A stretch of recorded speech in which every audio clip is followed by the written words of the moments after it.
Felice here from Loon Outdoors. Today we have a Adams for you. We're going to be using a size 14 dry fly hook and a 8/0 Vivus thread in black. We'll start off by doing connecting turns all the way down the shank of the hook, finishing those connecting turns just about between the hook point and the barb, which is typically where most you'll start seeing a little bend in the hook there.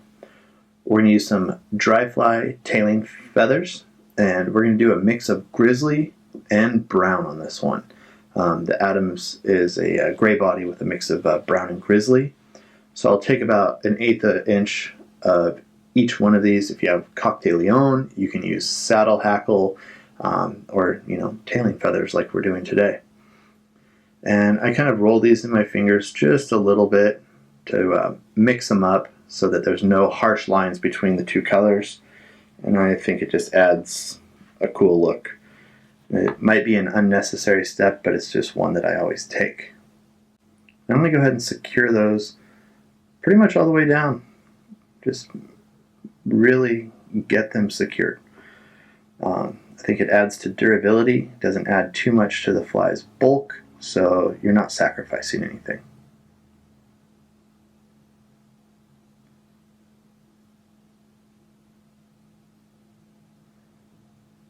Next up, we're going to use some Betis Gray microfine dubbing. Just a tiny smidge of that.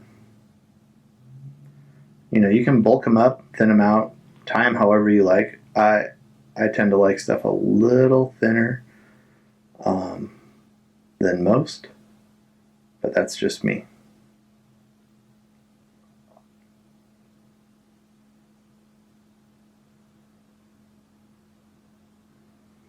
Next up, we're going to take some hen tips off of a hen saddle. This is a grizzly hen saddle.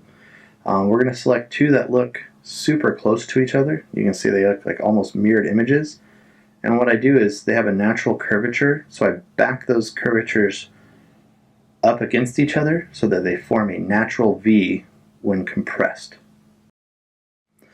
Next up, I'm going to put them facing backwards on either side of the hook with the tips up and a few wraps. These wraps are not super tight. I'm not wrenching down. As you can see, I can manipulate the feather and get my wing length right about where I want it.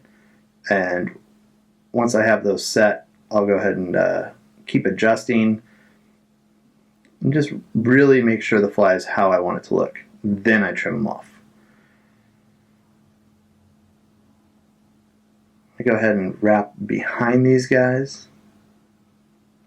And if you get a little bit of that flare of that hackle there, don't worry about it. You just want to make sure as you're figure eighting through these, they're very delicate, and you just want them to have a nice V and like a bent out progression, I guess you would say. And I don't mind them being a little bit taller. All it's going to do is help me see it better. It kind of is a visualizer for where your fly's at on the water, especially in chop water or a little bit of a rougher seam. You might lose your fly every once in a while. Next up, we're going to use brown and grizzly saddle hackle from Kehoe, and I tie them in together.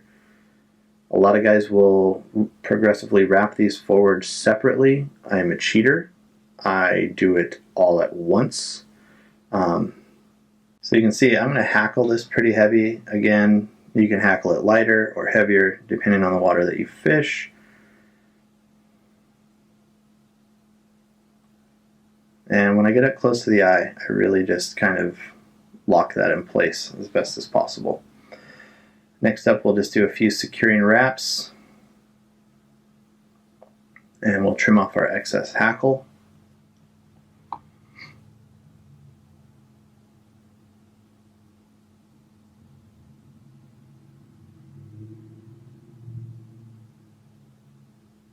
And I turn this to the side just because I have a down eye. It can actually help prevent things from slipping off when I'm doing like half hitches.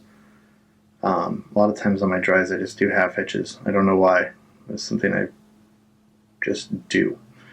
Can't really explain it, but I like bulky, high float, thin bodied flies, so that's how I tie my Adams. Trim off the excess thread, clean up. There might be a few little offenders in there. Those are probably those hen tips.